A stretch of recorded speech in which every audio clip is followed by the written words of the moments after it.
Welcome to the deep dive. Today we're going to be diving into some pretty heavy strategic waters with a text that I'm sure needs no introduction, especially for you. We're talking about Carl von Clausewitz's On War. Yeah, we're going to crack open Book 7 here, specifically chapters 15 and 16, to really unpack Clausewitz's insights on attacking in warfare. Okay, so On War, definitely considered a military strategy essential, but let's be honest, it's not exactly known for being a light read. That's where we come in. We'll cut through the dense prose to unpack the gold, and then we're going to connect it to both 19th century warfare and the realities of modern military operations. So consider this your Clausewitz cheat sheet, designed to really spark those aha moments and give you some serious food for thought. So to set the stage a little bit, Clausewitz, he kicks off these chapters by drawing a clear distinction, right, between attacks with a decisive objective thinking, like total victory, and those with more limited goals. And in chapter 15, he really digs into those decisive attacks, emphasizing that the primary objective should be achieving total victory. But, and this is important, he's not just talking about, like territorial gains. For Clausewitz, it's about completely dismantling the enemy's capacity at their will to fight. He talks about moral ascendancy, right? Exactly. It's not enough to simply win on the battlefield. You need to break their spirit. You need to break their belief in their ability to win. And this is where Clausewitz emphasizes the importance of boldness, self-confidence in the attacker, contrasting it, of course, with the defender's need for prudence. Okay, so it's almost like a psychological game as much as a physical one then. Absolutely. A bold attack can be incredibly unsettling for the enemy. It disrupts their plans, forces them to react, and can sow seeds of doubt and confusion. That makes a lot of sense, yeah. But how does this translate into actual military decision-making, both in Clausewitz's time and in a modern context? Like, can you give us some concrete examples? Sure, let's imagine a commander planning an offensive. In the 19th century, this might have involved, let's say, a daring cavalry charge, right? Aimed at breaking the enemy's lines, even if it seemed incredibly risky. The goal wasn't just to inflict casualties, but to shatter their morale, make them believe that resistance was futile. So it's about calculated risk-taking to achieve a larger psychological impact. Precisely. And in modern warfare, this could translate to, let's say, a surprise cyber attack that cripples the enemy's command and control systems right before a major operation. It's about using the element of surprise to create chaos, disrupt their decision-making process, and gain a crucial advantage right from the start. It's fascinating how these core principles can be applied across such different, technological landscapes. Yeah, and Clausewitz actually provides some great historical examples to illustrate this point. He stresses that you shouldn't get fixated on capturing specific geographical points, like, say, a city or a fortress. Instead, you need to think several steps ahead. Anticipate the enemy's movements and cut them off from the resources or reinforcements they need to achieve their goals. So it's about targeting their strategy, their entire plan, not just their physical location on a map. Exactly. A great example of this is Napoleon's campaigns.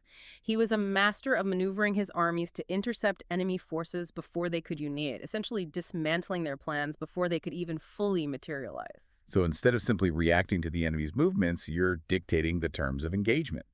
You're forcing them to play your game. That's the ideal, and Clausewitz would argue the advantage the attacker inherently possesses. Of course, pulling this off requires a deep understanding of your adversary, their capabilities, their intentions. Right, it makes you think about the critical role of intelligence gathering, both in Clausewitz's time and especially now with all the technology at our disposal. Absolutely. And speaking of technology, think about how much modern militaries rely on logistics and the flow of information. Disrupting those can be just as effective, if not more so, than traditional combat.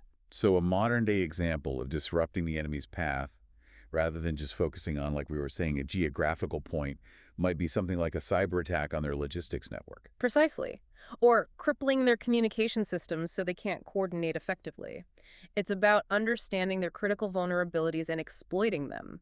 Which brings us to another key concept Clausewitz highlights: maneuver and deception. Yeah, he seems to be a big advocate for tactical envelopments or flanking maneuvers, essentially, outsmarting your opponent by attacking from an unexpected direction. Exactly. Think about historical examples like Hannibal's victory at Cannae, where he used this brilliant flanking maneuver to encircle and decimate a much larger Roman army. But how relevant is this concept of envelopment in modern warfare?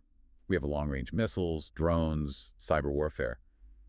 It seems like physically flanking the enemy is almost an antiquated idea. Well, it might look different, but the underlying principle remains incredibly relevant. In the 19th century, envelopment might have meant physically maneuvering troops around the enemy. Today, it could involve a multi-pronged approach. So you could still use those physical maneuvers, but combine them with like cyber attacks that blind the enemy to your true movements, special forces operations behind enemy lines, disinformation campaigns to just create confusion, all working together to achieve that same effect of disorientation and surprise. Exactly. You're thinking along the right lines. It's about using all the tools at your disposal to create a situation where the enemy is constantly reacting, always one step behind.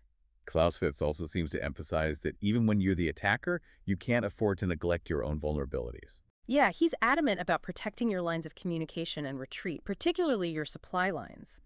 Imagine an army advancing deep into enemy territory without securing its supply routes. They'd be in a very precarious position, to say the least. Exactly. And while we have technologies today that Clausewitz couldn't have even dreamed of, this principle remains essential. That's interesting because, in a way, technology also makes us more vulnerable, Mhm. right? Imagine a cyber attack that cripples a modern army's logistics network. Taking down their communications, disabling their supply chain, it would be devastating. Precisely. The battlefield may have changed, but the fundamental importance of protecting your vulnerabilities hasn't. It really highlights how some aspects of warfare, they really do transcend time and technology. No matter how advanced our weapons become, those fundamental principles of strategy, of planning, of anticipating your enemy's moves, they remain absolutely crucial. Right, it's almost like chess, isn't it? Where you're thinking several moves ahead, anticipating your opponent's reactions, and always being ready to adapt. That's a great analogy. And just like in chess, information is power, right? The more you know about your enemy, their strengths, their weaknesses, their intentions, the better positioned you are to outmaneuver them. And Clausewitz seems to suggest that in many cases, the attacker has a natural advantage when it comes to information, especially in those situations where there isn't a clear, decisive objective from the outset. Absolutely. He argues that the attacker often has more freedom, right, to choose when and where to strike, to dictate the terms of engagement. This allows them to control the flow of information, keeping the enemy guessing. Okay, so I can see how that would have been a major advantage back in Clausewitz's day, right? An army could mass its forces in secret, launch a surprise attack, throw their adversary completely off balance. But with modern surveillance technology, satellites, drones, constant monitoring, it seems like achieving that element of surprise is almost impossible now. That's a common misconception. While modern technology has definitely made strategic surprise much more difficult, tactical surprise is still very much achievable. So you're saying that even in today's world, you can still catch the enemy off guard. Exactly. It's no longer about concealing, let's say, entire armies, but about masking your true intentions, your specific objectives, your precise timeline. It's about making the enemy think you're doing one thing while you're actually preparing for something completely different. So deception plays a major role in all of this. Absolutely. Deception is more crucial now than ever in modern warfare. Think about disinformation campaigns, cyber attacks that are designed to mislead the enemy, or even just good old-fashioned camouflage and decoy tactics. The goal is to create this fog of war in the enemy's mind to exploit their assumptions and lead them down the wrong path. It sounds like Clausewitz was a firm believer in using every tool at your disposal, both physical and psychological, to gain an edge over your opponent. You've hit the nail on the head. He understood that warfare is just as much about outsmarting your opponent as it is about overpowering them on the battlefield, right? It's about exploiting those subtle advantages, those moments of hesitation or miscalculation to turn the tide in your favor. So that brings us to another fascinating aspect of Clausewitz's thinking, his discussion of attacks with limited objectives. We've talked about aiming for total victory, but what about those situations where you're aiming for something a bit more constrained, a bit more strategic? That's where chapter 16 comes in. Clausewitz argues that even attacks with limited objectives should always be seen as part of a larger strategic picture.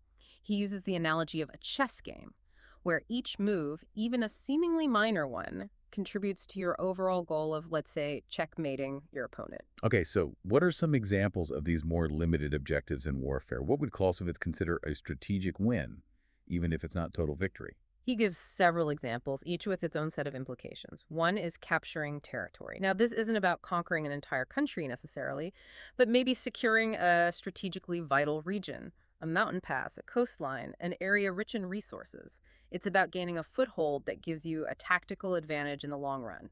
He also talks about capturing enemy supplies, right?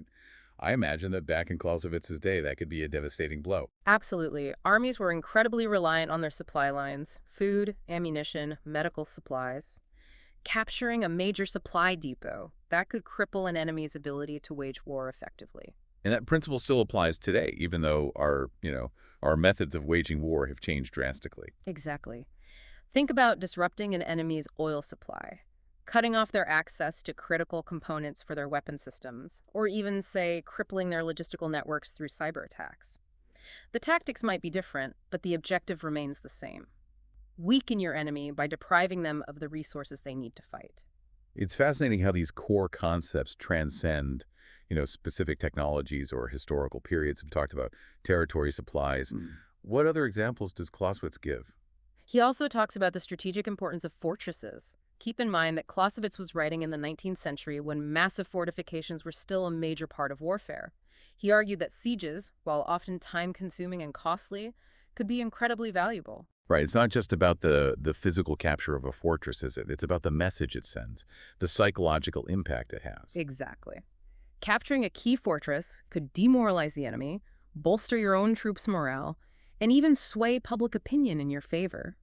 It's a way of demonstrating your military might and your determination to win. That makes sense.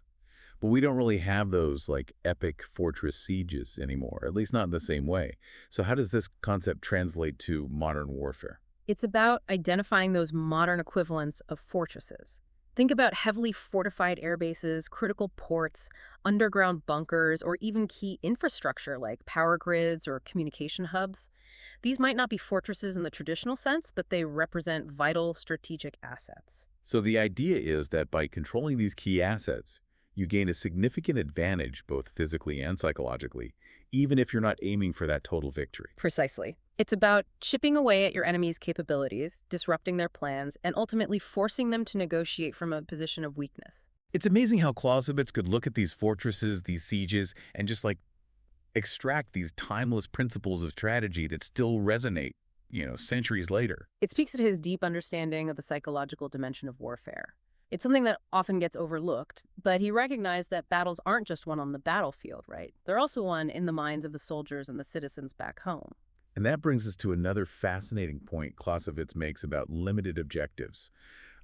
This idea of combat undertaken for prestige, or as he puts it, the honor of the arms. It's kind of an intriguing concept, especially in light of, modern warfare. It might seem a bit archaic at first glance, but even Clausewitz, writing in the 19th century, acknowledged the immense psychological impact of military victories, even those that don't result in major territorial gains or the complete annihilation of the enemy. So it's about demoralizing the enemy, right?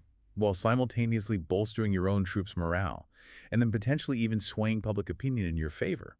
It's about controlling the narrative of the conflict. Exactly. Think about how much emphasis is placed on even small-scale victories, on acts of heroism or displays of military prowess. These can have a ripple effect, influencing negotiations, shaping international perceptions, and even impacting domestic politics. It's almost like a form of psychological warfare, isn't it?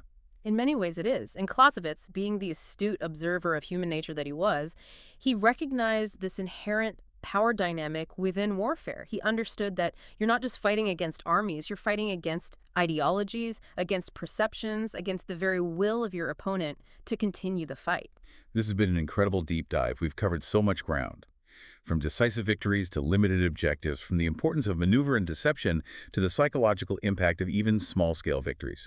As we start to wrap things up here, is there one key takeaway, one overarching theme that you think our listeners, especially those serving in the military today, should remember from Clausewitz? Ooh, that's a tough one. Clausewitz's thinking is so nuanced, so multifaceted, that it's almost impossible to distill it down to a single takeaway. But if I had to choose one, it would be this. Warfare is never straightforward. It's never as simple as just having the bigger guns or the faster planes. It's about understanding the complex interplay of factors, political, economic, social, technological, and psychological, that influence the course of a conflict. So it's about being adaptable, right? Thinking several steps ahead, And recognizing that there's no one-size-fits-all approach to warfare. Precisely. It's about being a master strategist, not just a tactician. It's about being able to see the bigger picture, to anticipate your enemy's moves, and to adapt your own plans based on the ever-changing realities of the battlefield. And perhaps, most importantly, it's about understanding that victory in warfare is rarely absolute. It's often about achieving your objectives while minimizing your losses, both physical and moral. Playing the long game. Understanding that every decision, every action has consequences that extend far beyond the immediate battle. Exactly. And that's why Clausewitz's work remains so relevant, even centuries after it was written.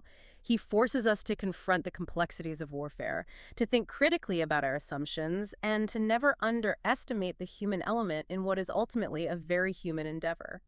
On that note, I want to thank you for joining us on this deep dive into the mind of Carl von Clausewitz. It's been a really enlightening conversation. The pleasure was all mine. And to our listeners, we hope you've gained some valuable insights from this exploration of Clausewitz's timeless work. Until next time, keep exploring, keep asking those tough questions, and most importantly, stay curious.